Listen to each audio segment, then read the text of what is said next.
The hype for Aion 2 is at an all-time high, and what better way to celebrate that hype than to play the latest Aion Classic server, Aion Ascend. Aion Ascend is an official server released by NCSoft as a part of Aion Classic. When you log into Aion Classic, you'll see it as a separate server. It's not a separate download. This is a game that is an accelerated server, which means you have a higher XP rate as well as drop rate, and they made considerable changes to the game mechanics in terms of endgame content and how you progress in terms of gear. In this video, I'm going to walk you through my journey of playing Aion Ascend and my thoughts on how the features played out. We're going to go through character creation, leveling, all the way to the endgame content and talk about the big topic, pay to win. As a lot of people are anticipating Aion 2, they want to keep an eye on what NCSoft is doing and how they're treating their games. And taking a look at Aion Ascend may give us some insight into what we can expect from NCSoft in Aion 2. So without further ado, my name is Pansy. Let's get into it. And by the way, if you guys want more content, check out my second channel.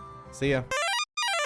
Aion, as always, is a faction versus faction game. That is the fight between Ilios and the Asmodeans. The Ilios are the faction with the white wings. The Asmodeans are the cooler looking faction with the black wings. Now, because I've always played on Asmodean side and I saw a lot of people were going towards the Asmodean side this time around, I decided to go Ilios to help balance the numbers a bit. I believe in the latest poll I saw posted by one of the CMs, the split between the factions was 51 to 49, which isn't too bad. It gets a lot worse as the server progresses and one side usually dominates the other considerably. After connecting to the server, the first thing you're going to be doing is creating a character. And the character creation was ahead of its time when the game first came out, all the way back in 2009 or 2010, something like that, and it still holds up. There are a lot of hair options, there is a decent bit of customizability, and it's still better than a lot of modern MMORPGs in that regards. Aion was truly ahead of its time. And right now, if you look into the current Aion Classic servers, the UI is completely different. They redid the UI and modernized it and made it easier to navigate through. And you'll see in the character creation as well, this UI is also different. So I went through the character creation and I made about 3 characters. 2 of them are 66 and one of them is around 61, 62. 66 is basically the soft cap. Afterwards, the progression slows down to a snail's pace, so most people are still at 66.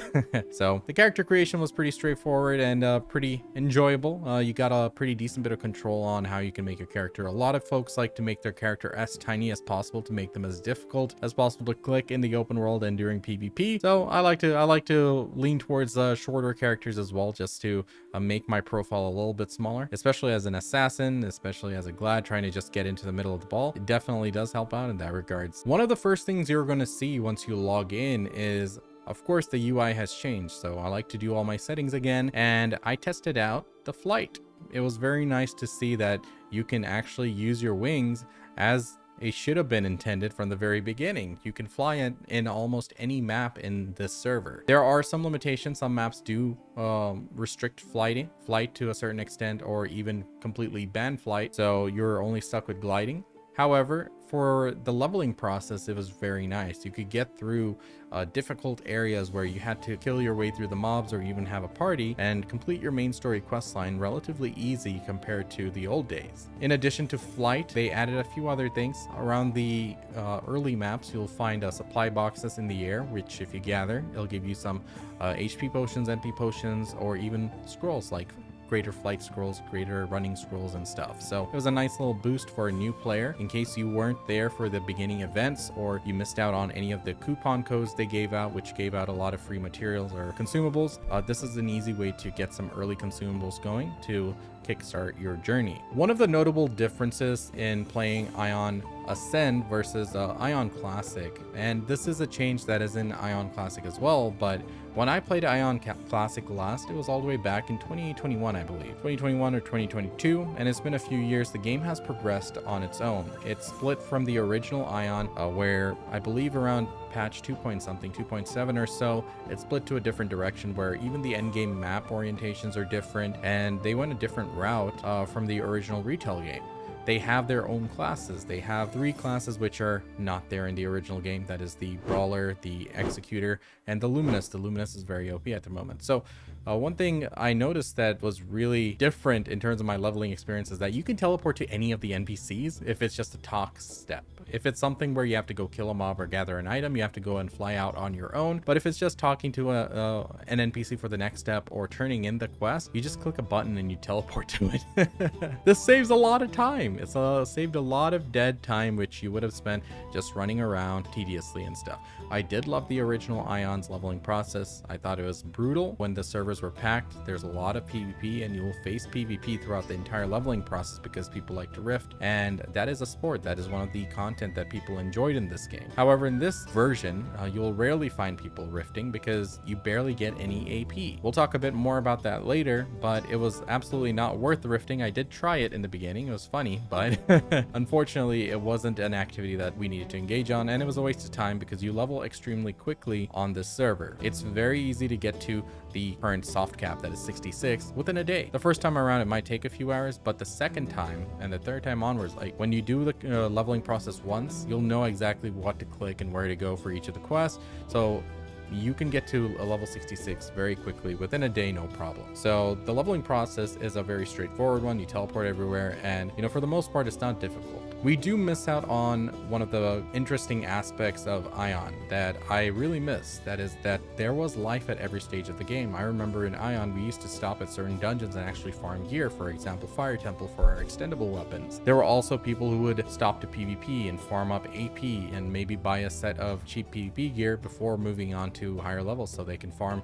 at the lower level forts and lower level mobs in the abyss. So this was something that we would do back in the old days, twinking at a certain level and just capping ourselves off at a certain level and just rifting in the lower areas to get some easy AP and hunt down other players who are leveling. So that was actually a sport and something that people used to do a lot back in the day, and that's completely missed out on this version. However, when this game was announced and when it was pitched to the community, it was stated that it's an accelerated server so folks can get to the end game very quickly and engage in the end game content. So I'm not going to dock them points for this because this was one of their intent. They wanted us to rapidly level through the game and get to the end game ASAP so we can get into the end game loop. And I must give you guys one really useful tip. If you are going to play Aion Ascend in the future, make sure you do all your main story quest line outside of the Tierra Maranta quests. Those aren't necessary for what I'm about to tell you, but everything else, including the Greater Stigma quest, the Relic quest, everything is important because once you complete all of those quests, you're actually given a free PvP weapon. This is the endgame PvP weapon that you would buy for almost 5 million Kina. So you can talk to Steve. It's a Shugo in Ingesen, located here.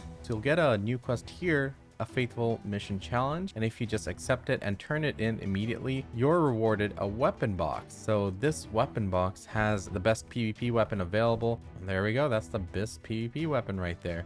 So it's extremely important that you do all of your main story quests. You can skip all of the blue ones, all those side quests, they're pretty useless, but you can go for the main story quest line just to get the PvP weapon. It is super important and it's free, so definitely do that. Some of those side quests do give Kina, I believe, so in the long run you could always go back if you have nothing else to do, but for the most part you'll be in the end game loop in no time and you'll be able to progress and earn Kina through there. So all in all, reaching the soft cap is a very easy job. You don't even need to do all of your main story quest line to reach it, but you do want to do it for that weapon, and you'll certainly be at level 66 by the time you get that done. For the most part, this was a pretty easy and seamless process, and I do appreciate that we can level up multiple characters quickly, even though it has no benefit. We can't funnel currency or money into our main that easily, so there's no real benefit to having alts other than you trying out new classes, and because it's so easy to level up, you should be able to pick a few classes and decide which class you like the most and progress that one. Now let's talk about the endgame content. So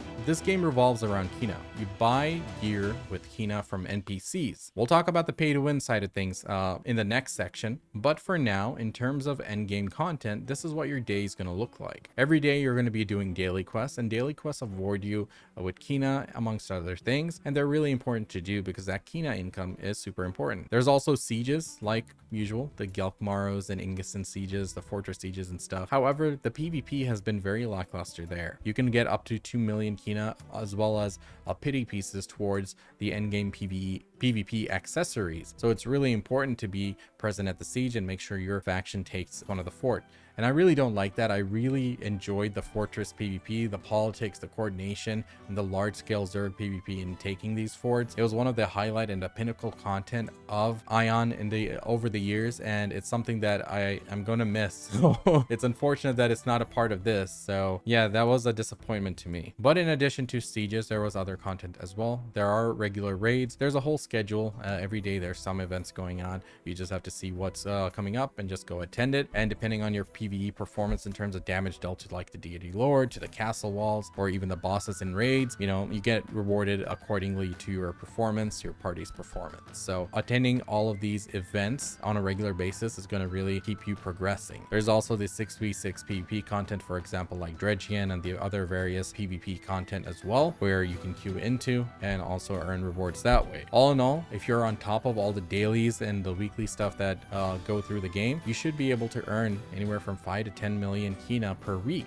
And it takes about around 40 million kina, give or take, depending on what you're buying, depending on if you're going to be earning some of the pieces through just attending the sieges. For example, the pity piece for the accessories, it could take around like 35 to 40 million kina to get the full set. After getting the full set of gear, you're going to be decking it out with mana stones and enhancing them. So there's a long progression and a long kina sink and a lot of money sink involved to getting max gear, which is very few people are going to get to that point because it is difficult to enhance that 10 plus 10 to 10 plus 15 state. But you know, you can buy all the enhancement stones, you buy all the mana stones from the NPCs for kina. So at the end of the day, eventually people will get to a really high state as long as they're consistent with the game. So unfortunately, this actually segues into the pay to win section, where it's not as cut and dry as it sounds. Like just being active, going through the dailies and being a part of the content, it's not going to be enough to be competitive. And the reason for that is the way the pay to win is structured. Initially, when I first heard about the server, it appeared that it's going to be similar to Throne and Liberty, where you're able to buy stuff on the auction house and sell stuff on the auction house for the pay to win currency called Lucent. Here, it's called Kuna, and you buy Kuna with IRL money. You swipe for it. However, it works a bit differently in this game, and it was a real disappointment for me because I played a lot of Throne and Liberty, and yes, a whale can infinitely swipe and get an infinite amount of money and, you know, be max geared with just swiping their card. However, all that money that they spent in Throne and Liberty, that gets recirculated into the players that are selling the items, you know, minus the marketplace tax. You know, it does take a pretty good percentage out of it, but that money does come back to the players to a certain extent and recirculates in the economy. However, in this game, since all the gear is being bought off the NPCs, that's not the case. You're going to be buying that Kuna, the pay to win currency, and going to the cash shop, buying candies, which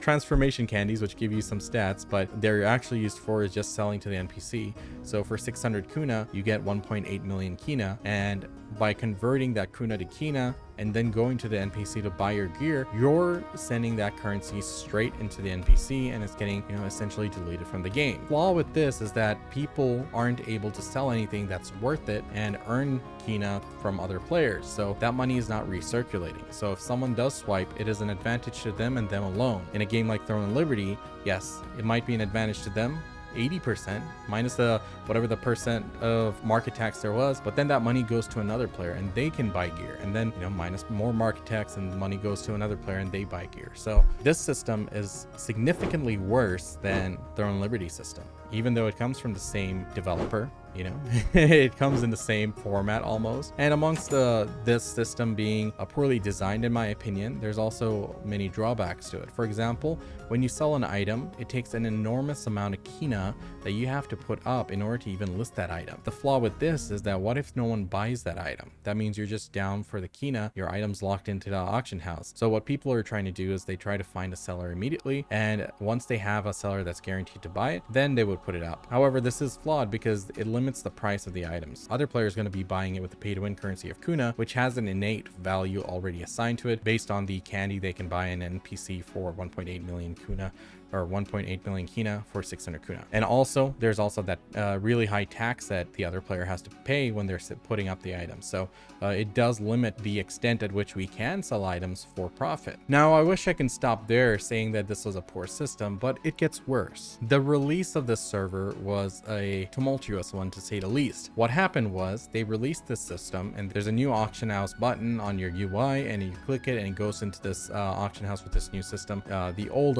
trade broker system is not there anymore, and one of the big blunders they did was this was cross server. That means it was connected to Aion Classic's original server, which has been out for 4 years. And what happened was people started selling Kina for a ridiculous rate on this new marketplace, and you know, we're able to get an enormous amount of Kina and items over from the main server to this accelerated server, which was a fresh start. Now, they did disable the marketplace after a few hours, and they say that they went back and reverted most of the accounts which took advantage from this blunder. But it did, you know, shake the trust of the player base. A lot of people did say, yo, this is whack, and quit. And that's not something you want to do right at the beginning of a server launch. You don't want to drop the ball that hard, and they did lose a lot of players. A lot of the people who were excited for the game didn't log back the second day. Now, on top of that, on top of all of this, you know, the game is designed in such a manner that we can't go and grind dungeons. You can't go and grind mobs like we used to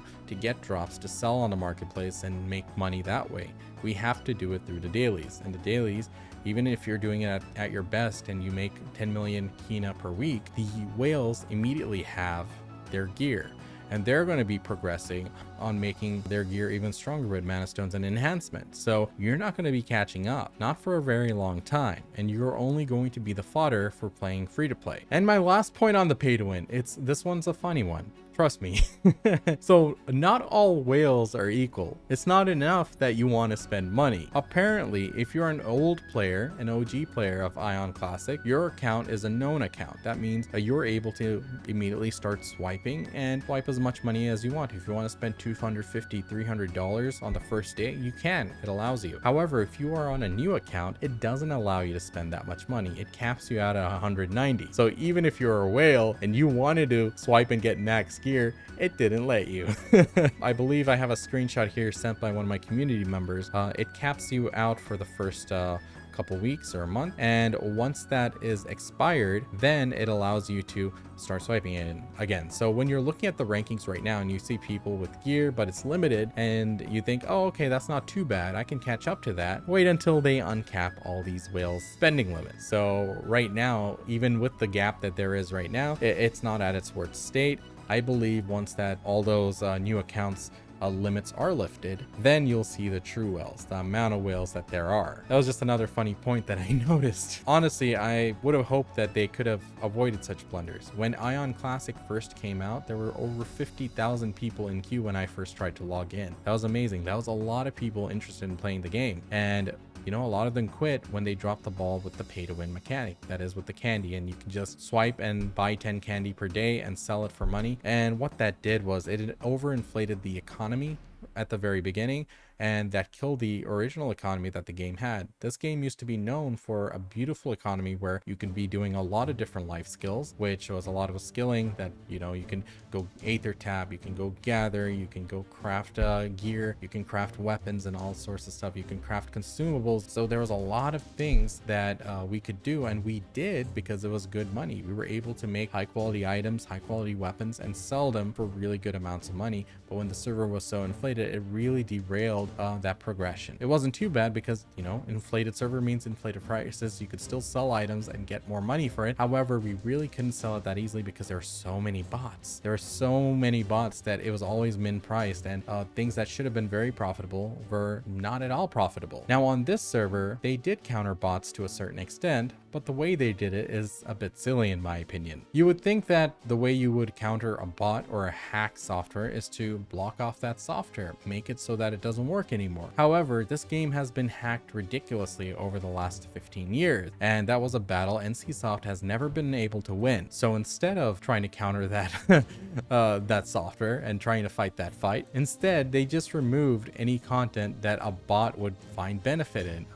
An exploiter would find benefit in. Exploiters weren't just botters, there were some that would do AP trading. So they would kill each other and both sides would profit because you used to gain more AP than you lost, and that was called AP trading, and that would artificially allow you to progress without having to PvP or face real risk. So what did they do? They removed the AP gain from players who don't have any AP on them. Before, a rank 9 player would still be worth like 120 or 180 or 60 AP. I forget the number exactly, but they were still worth an innate value. So you'd still go out and kill players even if they were a low rank. However, in this server, unless they have AP to begin with, that is on their character at that moment, they wouldn't be able to be killed for any AP. You kill them, you just got a little bit of XP, 0 AP. That was so terrible. And on top of that, the amount of AP you lost is ridiculously high on the server. You lose like 1,000 AP for dying. And even if the target isn't even worth a fraction of that, you would still lose that on death. It's a very unbalanced way to progress in this game. And the reason for this is because exploiters used to AP trade, and this was the only way they could think of to counter that. Now, in terms of botters, we can't farm mobs for drops. You can't farm them for trash drops, for white items that you could have NPC'd for cash, or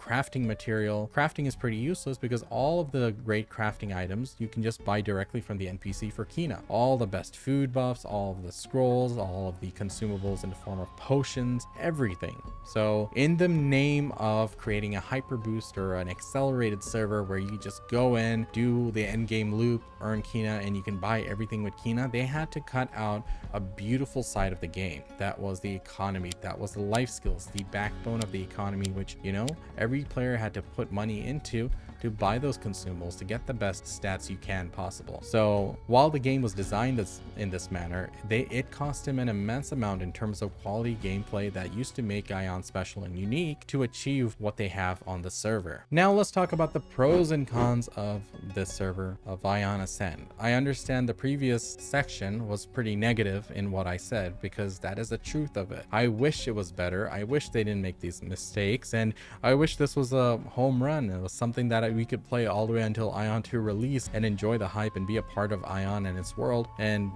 really just keep that hype train going. Unfortunately, it fell short in many regards. However, in terms of the pros, there were a few things that I can still appreciate with this server that I always appreciated with Aion. It has a robust tap target gameplay system. It's one of those games that was a very old game and they relied on tap target, but it's still fast paced. It still takes skill. There is a skill ceiling, so you can appreciate the combat is pretty robust. If I'm going to blink on a target, I don't really get desync on this server like I would on like Black Desert Online, so I can appreciate the combat's stability. The classes also felt good. They did a reboot for Gladiator and made Gladiator a lot stronger than its current state in Aion Classic's latest server. It was called Reboot, and they rebooted the classes. However, they did make us pay a lot of Kina to get those rebooted skills. To their credit though, the class does feel fun and it does feel good, and compared to all the other OP classes out there right now, especially Luminous, we were able to hold our own. So you could respect them for being able to take a class that was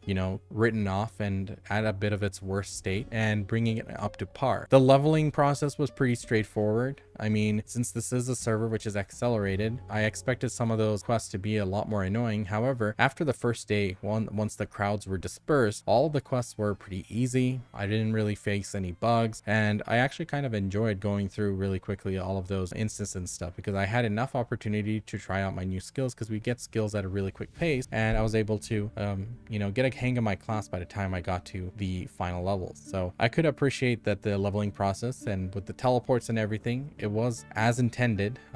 They did achieve their goal of getting us to the end game really quickly, and with all the features and the accelerated speed, I thought it was at a pretty good state. And finally, there's a pretty decent variety of timed content with a low barrier of entry. I know a lot of people don't like dailies. I'm on the same boat. I literally quit games that I used to enjoy because they were just dailies I have to do every day, which I don't like doing like that. However, the kind of dailies we have, the different type of daily quests, the different type of PvP content, whether it's queued like Dregian or open world PvP in the Eye of Tiamaranta Treasury, whatever it's called, there was a lot of variety there in terms of the type of quests. You go for the main quest, but then when you're in the Eye and the Treasury, there are random quests that pop up from time to time, which maybe you have to go and kill a certain boss or something, or go to a certain area. Once it starts funneling people in, it starts becoming a Zerg fight, and there's a lot of players there, and the PvP all of a sudden goes from 0 to 100 for that 15 minutes and stuff. And those kind of requests come up pretty often. You know, I did enjoy the raids and stuff, at least from a PvE perspective. I like doing DPS, and I was able to like test out my DPS against others and, you know, get rewarded for it. It's not the most thrilling of content, but at the same time, there is a good bit of going from place to place, map to map during the end game. However, I can see this getting boring pretty quickly. And finally, let's talk about the cons. The pay to win is excessive. As I mentioned, the money is not being circulated back to the players when a whale swipes and buys gear. It's going straight to the NPC, so it's just a raw advantage to them. In a system like Throne of Liberty, at least minus the market tax, that money goes to free-to-play players or anyone else who's selling that item in order for the, you know, the whales to buy it. But here, it's just straight up buying everything from the NPC. If it was a fair system where there was some limit to the whales, you know, maybe they capped them off at 10 mil per week or something, so they might progress twice as fast, but they're not so far ahead that they're able to two-shot you while you can do nothing. I feel this was excessive. I feel the blunders they made with how they released the server and the cross-server situation with the marketplace was silly. I feel that the ability to just immediately buy infinite amount of cash and then no one else but you benefit from it is very excessive. There needs to be a limit to pay to win. Pay to win is okay. This is a free-to-play game. I understand there needs to be a pay to win system. However, this crosses a line that most players will not tolerate. So I can imagine this server losing a lot of players very quickly. Even if you can earn 10 million Kina per week, you're going to be spending many months being the fodder with less gear before you catch up. My next con is the AP gain was not fair at all. It feels like too much of a risk to even engage in an open world fight. Normally,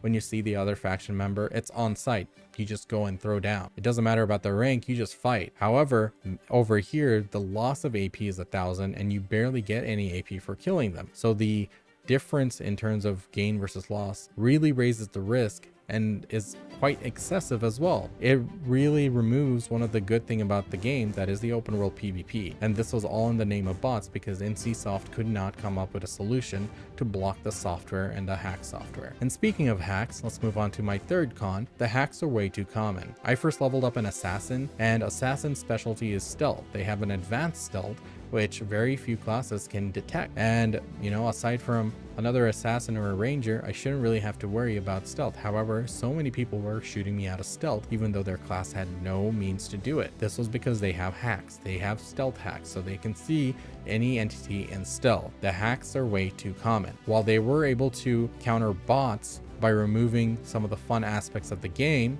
and making the systems worse in some regards, they were not able to counter the hack. This is bad. The hacks are very OP in this game. Attack speed hacks, movement speed hacks, stealth hacks, really just invalidates two classes, the assassin and the ranger, very quickly. So unfortunately, this is something that they were never able to beat, and I don't think they ever will for Aion. However, considering how they were able to handle Throne of Liberty, I do have hopes that in Aion 2, hacks won't be an issue, even though bots are to a limited extent. They're also going to be removing the content there to limit the usage of bots or the usefulness of bots as well. So it's unfortunate. It removes a part of the game that could have been a good bit of progression for players. Players would go to a high value area to farm mobs, and then other players would go and try to gank them. That could have been a part of the gameplay loop here, as it was in the original Aion and Aion Classic. And finally, in terms of the cons, we have the gear progression. The gear progression is designed quite poorly. It takes a very long time to catch up, and because there are two factors to it, one, buying the gear, and then two, developing the gear with mana stones and enhancement, you are the fodder for a very long time. For an MMORPG like this, you would expect to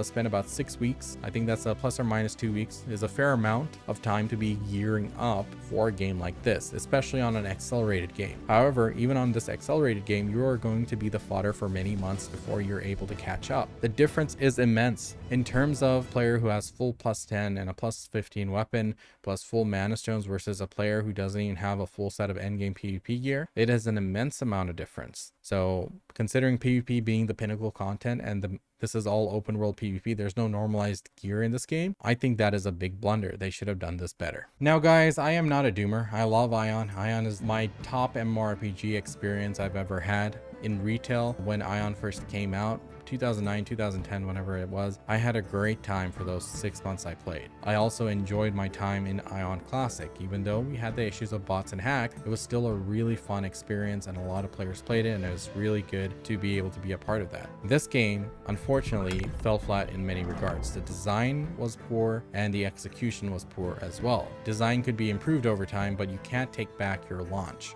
Your launch is important, and unfortunately, they lost a lot of trust from players. You know, I am still hopeful for Aion 2. You know, these things about hacks and bots, those are resolved from what I saw in Throne Liberty, as well as the systems in Aion 2 seem to be pretty cool. So while Aion Ascend is a flop by many regards, I think I still am excited for Aion 2, and that was kind of one of the reasons that I came to this server, was because of my excitement and hype for that game. With that being said, that's it for this video. I hope you guys enjoyed it. My name is Pansy. I play all sorts of MMORPGs. MMORPGs are my jam. Be sure to like, comment, and subscribe if you enjoyed this video. Check me out at twitch.tv/I'mPansy, where I stream. I also stream here on YouTube if you don't like Twitch. This was certainly an experience, and I hope to keep doing this. I'll catch you guys next time. Peace.